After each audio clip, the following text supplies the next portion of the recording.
Media వారికి, అలాగే పట్టణ ప్రజలకి, మరి ప్రతి ఒక్కరికి కూడా నా ఆహ్వానాన్ని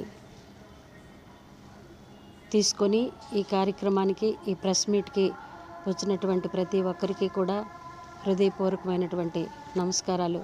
నేను రెడ్డి రాజేశ్వరి, రంగస్థల నటీమణిని. నేను గత 30 సంవత్సరాలుగా నాటక రంగాన్నే వృత్తిగా చేసుకొని ఈ నాటక రంగంలోనే నేను బ్రతుకుతూ ఈ రంగంలోనే నేను జీవిస్తున్నాను. కాబట్టి ఈ పట్టణంలో అనేక సంస్థలతో నేను నాటకాలు చేస్తూ, అలాగే రాష్ట్రేతర ప్రాంతాల్లో కూడా వెళ్ళి ఎన్నో నాటకాలు, నాటికలు చేస్తూ ఎన్నో వందల ఉత్తమ నటి అవార్డులు కూడా నేను తీసుకుంటూ, ప్రభుత్వం వారు నిర్వహించినటువంటి ప్రతిష్టాత్మకమైనటువంటి నంది నాటకోత్సవాల్లో కూడా నేను ఉత్తమ నటిగా అవార్డు తీసుకున్నాను.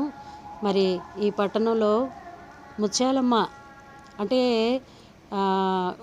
కేవలం నటిగానే కాకుండా నాటకంతోనే నా జీవితం అంతరించిపోకుండా నాటకాలు చేస్తూ నా చివరి దశలో ఏదో ఒక సేవా కార్యక్రమం చేయాలనే ఒక తపనతో ఒక సంస్థని నేను గత 10-15 సంవత్సరాల క్రితం ఒక సంస్థని స్థాపించాను. ఆ సంస్థ పేరు ముత్యాలమ్మ నాటక కళా పరిషత్తు. ముత్యాలమ్మ కళా నికేతన్ అనే ఒక పేరుని పెట్టుకొని రిజిస్ట్రేషన్ చేయించి ఆ సంస్థలో ఒక 10-15 మంది సభ్యులతో రిజిస్ట్రేషన్ చేయించి అనేక కార్యక్రమాలు పట్టణంలో నేను గతంలో నిర్వహించాను. చాలా మంచి వ్యక్తులను తీసుకొచ్చి నేను ఆర్ నారాయణమూర్తి సినీ డైరెక్టరు, నటులు, దర్శకులు, మరి వారి సినిమాల్లో నేను వారి దర్శకత్వంలో నేను చాలా సినిమాలు చేశాను. ఒక 3-4 సినిమాలు చేశాను. వారిని కూడా గతంలో నేను ముత్యాలమ్మ నాటక కళా పరిషత్తుకి తీసుకొచ్చి మరి ఆ కార్యక్రమంలో వారిని భాగస్వాములుగా వారిని తీసుకున్నాను. అలాగే ఒక 3 సంవత్సరాల క్రితం నాటకాలు చేయటం జరిగింది. అయితే కొన్ని పరిస్థితుల ప్రభావం వల్ల కొంతమంది ఈ సంస్థలో సభ్యులు కొన్ని సమస్యలతో కొన్ని లేకపోవడం వలన ఏంటంటే కార్యక్రమాలు ఒక 3-4 సంవత్సరాల నుంచి ముత్యాలమ్మ కళానికేతన సంస్థలో కార్యక్రమాలు ఆగాయి.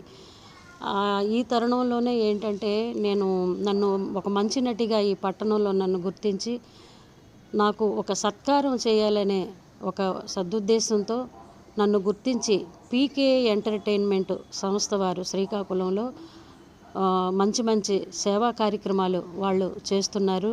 మరి సినిమాలు తీస్తున్నారు, మంచి టెలిఫిల్మ్స్ తీస్తున్నారు. ఇవన్నీ కూడా వాళ్ళు యూట్యూబ్ ఛానల్స్ ద్వారా వారి తాలూకు ప్రతిభని, వారి తాలూకు సేవల్ని యూట్యూబ్ ఛానల్లో వాళ్ళు పెట్టి ప్రజలందరికీ కూడా వారు చూపించడం జరుగుతుంది. మరి ఆ సంస్థ వారు నాకు గతంలో అంబేద్కర్ ఆడిటోరియంలో చాలా గొప్ప సత్కారం, సేవక సన్మానం అనే, నన్నే కాకుండా ఈ పట్టణంలో ఉండే మంచి వ్యక్తుల్ని వాళ్ళు అనేక రంగాల్లో ఉండేటటువంటి నిష్ణాతులను తీసుకొని వచ్చి వారు సేవక సన్మానం అనే కార్యక్రమాన్ని పెట్టి చాలా అద్భుతంగా నాకు సత్కరించారు.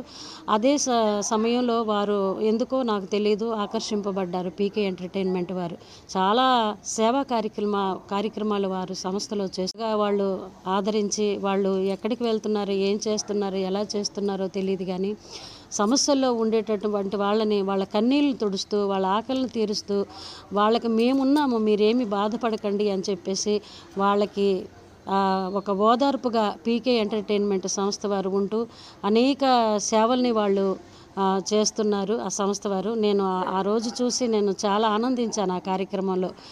ఇది సేవకు సన్మానం అని కళాకారులకు సన్మానం చేయటమే కాకుండా వీళ్ళందరినీ తీసుకొచ్చి మరి కష్టాల్లో వారి తాలూగా సపోర్ట్ని, సహకారాన్ని వారు అందించే విధానం నాకు ఎంతగానో నా మనసుకి ఆకర్షింప చేసింది పీకే ఎంటర్టైన్మెంట్ సంస్థ వారు. మరి ఆ టైంలోనే నేను వాళ్ళని చూసి ఈ సంస్థలో కొన్ని కార్యక్రమాలు చాలా రోజులుగా ఆగాయి, నాకు మీ సపోర్ట్ కావాలి, మీరు నా వెనక ఉండాలి, నేను నాటకం కానీ లేకపోతే ముత్యాలమ్మ కళానికేతన్లో నేను కార్యక్రమాలు చేయాలనుకుంటున్నాను. మీ సపోర్ట్ నాకు కావాలి. మీరు చాలా అందరూ యూత్ చిన్నపిల్లలు చక్కగా చేస్తున్నారు కార్యక్రమాలు. మీ సహకారం నాకు కావాలని వారికి నేను అడగటం జరిగింది. అలాగేనమ్మా, తప్పకుండా మా సహకారం మీకు అందిస్తాము, మేము వెనుకుంటాము, మీరు ఏ కార్యక్రమం చేయాలనుకుంటున్నారో చేయండి అని మాట తీసుకొని నేను శ్రీకాకుళంలో ఫిబ్రవరి 9, 10, 11 తేదీలలో స్థానిక బాపూజీ కళామందిరంలో ఉభయ తెలుగు రాష్ట్రాల ఆహ్వాన నాటిక పోటీలు జరపటం చేస్తున్నాము. పీకే ఎంటర్టైన్మెంట్ వారు నేను కలిసి ఆ నాటకాలు కార్యక్రమాన్ని తర్వాత కొన్ని సినిమాలు అవి వచ్చిన మీడియా ఇది ఎక్కువైన తర్వాత ఏంటంటే మన ప్రాచీన కళలు అంతరించిపోతున్నాయి. పూర్వం మనకి జానపద కళలు, ఎన్నో జానపద కళలు, మంచి మంచి బుర్ర కథలు కానీ, హరికథలు కానీ, తర్వాత జంకుల పాట కానీ, ఇంకా చాలా చాలా కళారూపాలు, మనకి ఎన్నో కళారూపాలు పూర్వం నుంచి ఉన్నటువంటి కళారూపాలు ఇప్పుడు అంతరించుకుపోయాయి. నాటకం ద్వారా కూడా ఈ సమాజంలో ఉండే రుగ్మతల్ని రూపుమాపి మంచిని పెంపొందించేదే నాటకం. నాటకం ద్వారానే ఈ సమాజం ఒక మంచి పదంలోకి, మంచి త్రోవలోకి, మంచి మార్గంలోకి జనాల్ని తీసుకెళ్తుంది. కాబట్టి నాటకం చాలా గొప్పది, చాలా చాలా మంచి ప్రతిష్టాత్మకమైనటువంటి చాలా గొప్పదన్నమాట నాటకం. అంత నాటకం నుంచి మన జీవితాల్లో జరిగేటటువంటి, మన ఇంట్లో జరిగేటటువంటి, మన అక్క దగ్గర నుంచి, అమ్మ దగ్గర నుంచి, చెల్లి దగ్గర నుంచి, తమ్ముడు దగ్గర నుంచి, భర్త దగ్గర నుంచి, పిల్లల దగ్గర నుంచి వచ్చినటువంటి సమస్యల్ని తీసుకొని సినిమా కానీ, సీరియల్స్ కానీ, నాటకం కానీ ప్రతి ఒక్కటి కూడా ఇవాళ నిర్మిస్తున్నారంటే మన లైఫ్లో జరిగినటువంటి సమస్యలనే తీసుకుంటున్నారు.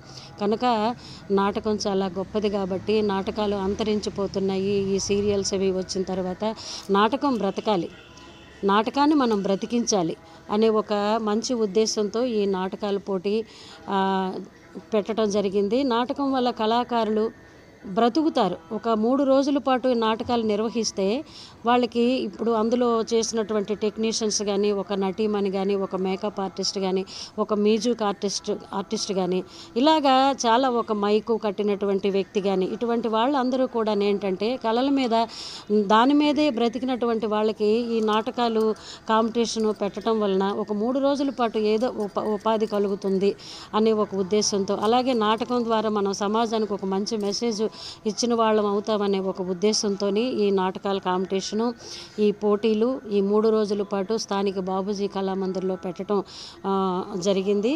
కనుక ఈ నాటకానికి ప్రజలందరూ కూడా వచ్చి ఈ నాటకాన్ని తిలకించి మీ తాలూగా సపోర్ట్ని, సహకారాన్ని అందించి మీ ఆశీర్వచనాలు అందిస్తారని, ఈ కార్యక్రమాన్ని 3 రోజుల కార్యక్రమాన్ని జయప్రదం చేస్తారని ప్రజలందరికీ కూడా కోరుకుంటున్నాను. అలాగే ఈ పీకే ఎంటర్టైన్మెంట్ వారు కూడా ఈ కార్యక్రమం జరగటానికి నాకు ఎంతో సహకరించారు. మొదటి నుంచి కూడాను ఈ ప్రారంభించిన దగ్గర నుంచి కూడా ప్రతి ఒక్కరి దగ్గరికి మేము వెళ్ళి, ఎందుకంటే ఒక నాటకం చేయాలి, 3 నాటకాల పోటీలు పెట్టాలంటే ఖర్చుతో కూడుకున్నటువంటి విషయం. ఒక 1000 రూపాయలతోనో, 2000తోనో, 3000తో జరిగేది కాదు. కాబట్టి కళానికేతను సంస్థ వారు గతంలో ఎవరి దగ్గర చందాలు అడగకుండా, స్పాన్సరింగ్ అడగకుండా ఏదో మా దగ్గర ఉన్నటువంటి డబ్బులతో మేము కొన్ని కార్యక్రమాలు నిర్వహించాము. కానీ ఇది కష్టతరమైనటువంటి కార్యక్రమం కాబట్టి కాస్త ఫైనాన్షియల్గా ఎక్కువ డబ్బులు ఉండాలి. కాబట్టి మరి వారిని తీసుకొని వెళ్ళి నాకు తెలిసినటువంటి వాళ్ళ దగ్గరికి, చాలామంది పెద్దల దగ్గరికి వెళ్ళి అడగటం జరిగింది. అందరూ కూడా నాకు సహకరించారు, అందరూ ప్రోత్సహించారు. నీకేం పర్వాలేదమ్మా, నువ్వు కార్యక్రమం చెయ్యి, మేము ఉంటాము, మేము సహకరిస్తామని ప్రతి ఒక్కరూ ఈ కార్యక్రమానికి స్పాన్సరింగ్ చేశారు. ఎందుకంటే ఏ కార్యక్రమం చేయాలన్నా దాతలు సహకారం ఉంటేనే, దాతలు ఉంటేనే, మనం ప్రతి రూపాయి ఇచ్చేటటువంటి వాళ్ళు ఉంటేనే మనం ఇంత చక్కనైనటువంటి కార్యక్రమాలు నిర్వహిస్తున్నామంటే దాతలు ఇచ్చేటటువంటి సపోర్టు, వాళ్ళు ఇచ్చేటటువంటి ప్రతి రూపాయితో కూడాను ఇటువంటి గొప్ప గొప్ప కార్యక్రమాలు మాలాంటి వాళ్ళని చేస్తున్నామంటే మీరు ఇచ్చినటువంటి సపోర్టు, మీరు ఇచ్చినటువంటి రూపాయితోనే ఇంతటి చక్కనైనటువంటి కార్యక్రమాలు చేస్తున్నాం. కాబట్టి మీ దాతలందరికీ కూడా మీరు ఇచ్చినటువంటి ప్రతి రూపాయిని కూడా నేను దీనిలో పెట్టి మీకు ఒక మంచి కార్యక్రమాన్ని ప్రజలందరికీ చూపించాలని నేను ఒక మంచి ఉద్దేశంతో ముందుకు వచ్చాను. మరి నాతో పాటు నా ఈ పీకే ఎంటర్టైన్మెంట్ సంస్థ వారు వచ్చి ప్రతి ఒక్కరికి అడగటం జరిగింది. వాళ్ళు నాకు చాలా సపోర్ట్ చేస్తున్నారు. పీకే ఎంటర్టైన్మెంట్ వాళ్ళు, నీకేం పర్వాలేదమ్మా, మేము అనుకుంటాము, మీరు కార్యక్రమాలు చేయండి, మేము ముందుంటాము, మేము చక్కగా జరిపిస్తాము, మీరు ధైర్యంగా ఉండండి అని చెప్పి నాకు ఎంతో సపోర్ట్ని ఇస్తున్నారు. ఈ పీకే ఎంటర్టైన్మెంట్ సంస్థలో ఉండే పెద్దలు, మా భాస్కర్ సార్ గారు అయితేనేమి, మా ప్రసాద్ బాబు గారు అయితేనేమి, తర్వాత మా కీర్తి, ఈ సంస్థలో ముఖ్య వ్యక్తి కీర్తి గారు అయితేనేమి, మా విశ్వాసార్ గారు అయితేనేమి, అందరూ కూడా ప్రతి ఒక్కరు కూడా ఈ పీకే ఎంటర్టైన్మెంట్ సభ్యులందరూ కూడా నాకు ఎంతో గౌరవాన్ని ఇస్తున్నారు. ఒక అమ్మ స్థానంలో ఈ సంస్థలో నాకు నిలబెట్టారు. నాకు దేవుడిచ్చిన వరం ఈ వీళ్ళందరూ కూడా, నా తల్లి, నేను నమ్ముకున్న దేవత ముత్యాలమ్మ తల్లి నాకు వీళ్ళందరినీ నాకు ఇచ్చి, నీకు వీళ్ళందరినీ ఇస్తున్నాను, నువ్వు ఈ కార్యక్రమం చేయి, నువ్వు అధైర్యపడకు, నేనున్నాను, వాళ్ళు నీకు సపోర్ట్ చేస్తారని ఒక మంచి ఆశీర్వచనంతో నాకు ఆ తల్లి వీళ్ళందరినీ ఇచ్చింది. వీళ్ళందరూ కూడా నాకు చాలా సపోర్ట్ చేస్తున్నారు. మరి వారికి పీకే ఎంటర్టైన్మెంట్ సంస్థ తరపుకి, నా తరపున, మా వారి తరపున నేను ధన్యవాదాలు, కృతజ్ఞతలు తెలుపుకుంటున్నాను. ధన్యవాదాలు తెలుపుకుంటూ వారికి శిరస్సు వంచి పాదాభివందనాలు చేసుకుంటున్నాను. మీరు మీడియా వారికి నా నమస్కారాలు తెలియజేసుకుంటున్నాను. మరి ఎక్కడ ఏ